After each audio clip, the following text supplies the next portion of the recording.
ఆగరా రై, కొంచెం సేపు ఆగు, కొంచెం ఆగు. నీ గాబరాని కంగారు తగ్గించుకో. ఇంకెక్కడి నుంచి హడావుడు చేయకు. టైం లేదు, ఇప్పటికే టైం దగ్గర పడింది. నువ్వు కొంచెం జాగ్రత్తగా ఉంటే డీల్ అయిపోద్ది. ఇది క్లుప్తంగా ట్రంప్కి నెతన్యాహుకి మధ్య జరిగిన మాటలు. ఇంకా చెప్పాలంటే కాస్త ట్రంప్ ఘాటుగానే మాట్లాడాడు నెతన్యాహుతో. ఇది నేనంటున్న మాట కాదు, ఆయన పోస్ట్ చూస్తే మీకు అర్థమైపోతుంది. ట్రంప్ నెతన్యాహు మధ్య మరోసారి విభేదాలు భగ్గుమన్నాయి. నెతన్యాహుకి ట్రంప్ స్ట్రాంగ్ వార్నింగ్ ఇచ్చాడు. లెబనాన్ ఎయిర్ స్ట్రైక్స్పై ట్రంప్ ఆగ్రహాన్ని వ్యక్తం చేశాడు. వెంటనే హెజ్బుల్లాపై దాడులు ఆపకపోతే నీ సంగతి ఏంటో చూస్తానంటూ చెప్పుకొచ్చాడు ఏకంగా. మీరు చూడొచ్చు ట్రంప్ చేసిన పోస్ట్ని. ఫస్ట్ నేను మీకు చదివినిపిస్తా, ఆ తర్వాత మనం డీటెయిల్గా మాట్లాడుకుందాం. This mornings attack on Beirut అంటే లెబనాన్కి సంబంధించి. Beirut should not have happened, particularly on a special day when we are so close to a peace deal with Iran. Israel has the right to defend itself against threats, but the attack was responding to was very small and meaningless. Nobody was hurt, injured or killed, or should not disrupt this important process. We are very close to a deal that will bring peace to the region, including to Lebanon, and all sides should stand down. There should be no more attacks by Israel anywhere in Lebanon, but there should also be no more attacks by any other party, including Hezbollah, against Israel. This could be the beginning of long and beautiful peace. Let's not blow it. Thank you for your attention to this matter, President Donald J. Trump. Trump కొద్దిసేపటి క్రితం చేసిన tweet ఇది. ఆయన ఏమంటున్నాడు మీరు చూడొచ్చు. ఆయన అంటున్న మాటల్ని ఈరోజు ఉదయం లెబనాన్కి సంబంధించి బీరూట్ మీద దాడి జరిగింది. దాన్ని నేను తీవ్రంగా ఖండించడం జరుగుతోంది అని చెప్పుకొచ్చాడు. లెబనాన్ రాజధాని బీరూట్. సో రాజధాని బీరూట్ మీద దాడి జరిగింది. ఇది ఇజ్రాయెల్ దాడి చేస్తుంది. మీరు చూడొచ్చు this morning attack on Beirut should not have happen. అంటే డీల్ దగ్గరకు వచ్చింది కదా, అందుకే వార్నింగ్ ఇస్తున్నాడు ఇజ్రాయెల్ కూడా ఏకంగా. కొద్దిసేపటి క్రితం ఇజ్రాయెల్ లెబనాన్ రాజధాని బీరూట్ మీద దాడి చేస్తుంది. ఆ దాడి జరగకపోయి ఉండాల్సింది. That very particular special day. ఈరోజు పీస్ డీల్ ఇరాన్తో కుదరబోతోంది. అండ్ ఇలాంటి రోజు అస్సలు జరగకూడదు అని చెప్పి నేను కోరుకుంటున్నాను. జరగకపోయి ఉండాల్సింది. ఇజ్రాయెల్కి ఆ రైట్ ఉంది, ఆ హక్కు ఉంది, తమని తాము డిఫెన్స్ చేసుకునే హక్కు. ఒకవేళ తమ దాడి జరిగితే తమని తాము డిఫెన్స్ చేసుకునే హక్కు, అధికారం వాళ్ళకుంది. But the attack it was responding to a worse. ఇక్కడ చూడండి ఆ line. But the attack it was responding to worse very small and meaningless. Nobody was hurt, injured or killed and should not disturb this important process. చూడండి ఎంత అంటున్నా, ఒక పక్క ఇజ్రాయెల్ని ఒక మాటలో చెప్పంటే నెతన్యాహుకి పచ్చగడ్డి పెడుతూ ఉన్నప్పటికీ కూడా అలా అని చెప్పి పూర్తిగా ఇజ్రాయెల్ని పూర్తిగా కొట్టిపారేట్లా లెబనాన్కి చెప్తూ ఉన్నాడు. మళ్ళీని ఏమంటూ ఉన్నాడు, ఈ లైన్ చూడండి, కాంట్రడిక్టరీ స్టేట్మెంట్ అంటూ ఉంటారు కదా, ఆ లైన్లో అనిపిస్తూ ఉంటుంది. ఇజ్రాయెల్కి తమని తాము రక్షించుకునే హక్కు ఉంటుంది ఆ థ్రెట్స్ నుంచి. అలా అని చెప్పి ఈ అటాక్ ఏమంత పెద్దది కాదు, చాలా చిన్నది, అర్ధరహితం కూడా. ఇది ఎవరికి హర్ట్ కాలేదు, గాయాలం కాలేదు, ఎవరు చచ్చిపోలేదు. But should not disturb this important process. And అలాగే ఈ ఇంపార్టెంట్ ప్రాసెస్, ఈ పీస్ డీల్ని డిస్టర్బ్ చేయొద్దు అని చెప్తున్నాడు. మేము చాలా దగ్గరగా ఉన్నాం. ఈ పీస్ డీల్ కుదరడానికి చాలా దగ్గరలో ఉన్నాం. ఈ పీస్ డీల్ కనుక కుదిరితే ఈ ప్రాంతానికి, ఈ రీజన్కి పీస్ వస్తుంది, ఈ రీజన్కి శాంతి నెలకొంటుంది, లెబనాన్తో సైతం. అట్ ద సేమ్ టైం ఏమంటున్నాడు, and all sides should stand down.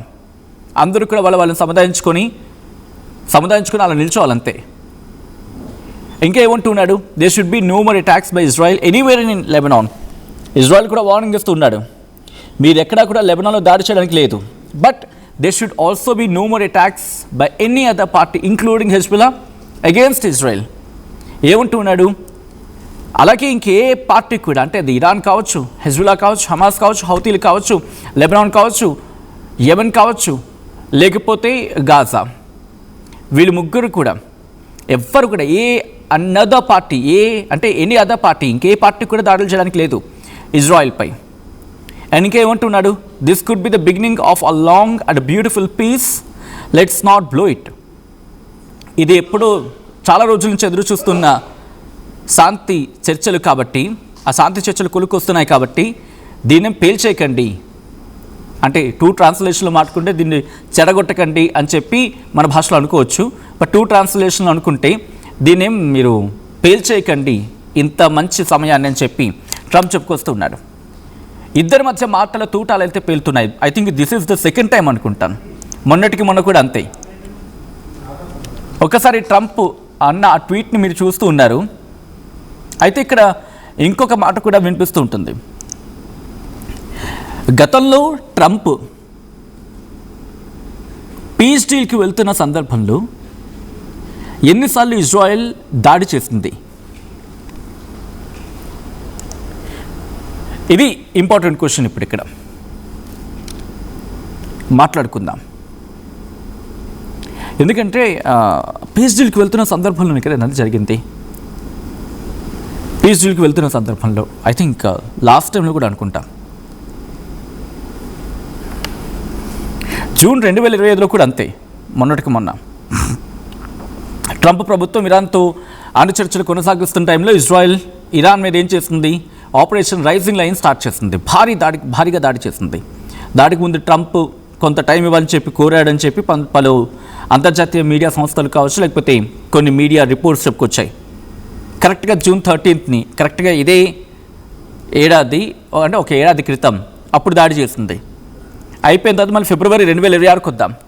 ఇరాన్కి అమెరికాకి మధ్య దాడులు జరుగుతూ ఉన్నాయి.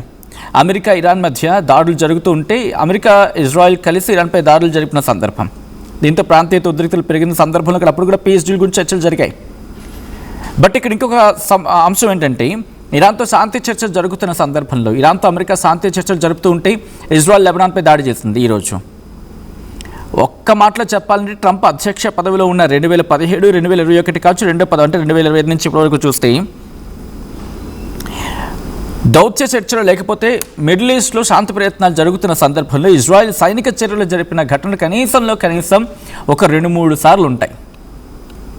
ట్రంప్ విదేశీ పర్యటనలు ఉన్నప్పుడు, లేకపోతే ఏదైనా సందర్భం కావచ్చు, పీస్ డీల్ జరుగుతోంది, ఇక కంక్లూషన్కి వచ్చేస్తుంది అనుకుంటే దాడి జరుపుతుంది. అది ఇజ్రాయెల్ దాడి చేస్తుందా లేకపోతే అమెరికా దాడి చేస్తుందా అనేది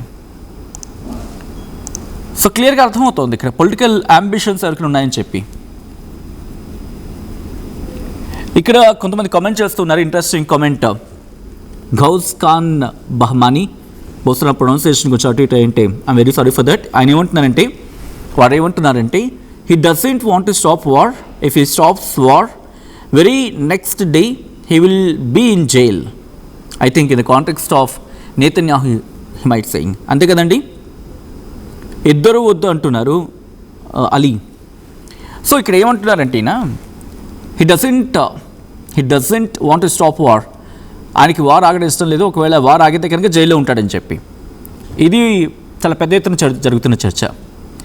బట్ నిజంగానే అలా జరుగుతుందా, లేకపోతే లెబనాన్ దాడి చేస్తున్న పాయింట్ని తీసుకొని మళ్ళీ నేతన్యాహు దాడికి వెళ్తాడా?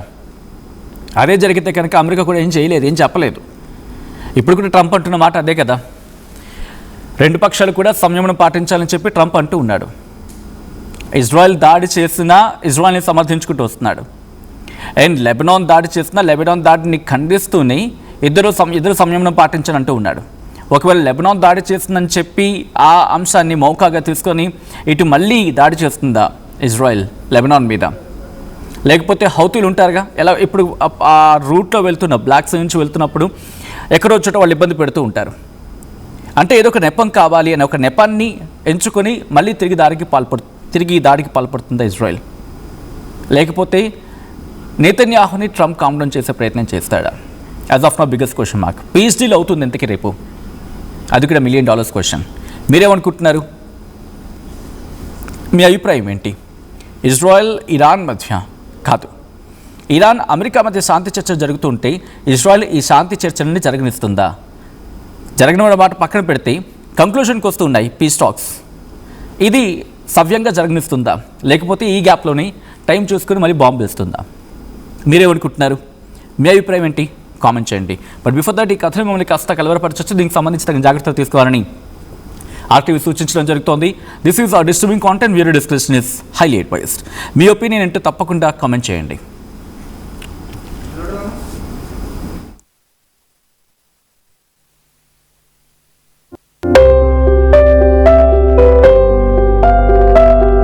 చిన్న చిన్న ఆనందాలు 35 ఏళ్లుగా నా జీవితంలో లేవు. 35 ఏళ్లుగా నేను డైపర్లలో బ్రతికాను. 6 సెంటీమీటర్ల ఫిస్టులా నా మూత్రాశయంలో లీకు కారణమైంది. ఎవరూ నాకు సహాయం చేయలేకపోయారు. AINUలో వైద్యులను కలిసే వరకు. అక్కడ వారు రోబోటిక్ శస్త్రచికిత్సతో నాకు పరిష్కారం ఇచ్చారు. వారు నా ఆత్మవిశ్వాసాన్ని కూడా తిరిగిచ్చారు. Precision Care makes it possible. The Center for Robotic Surgery at AINU. At KL Lay, we ensure that your dream job is a reality. KL deemed to be university.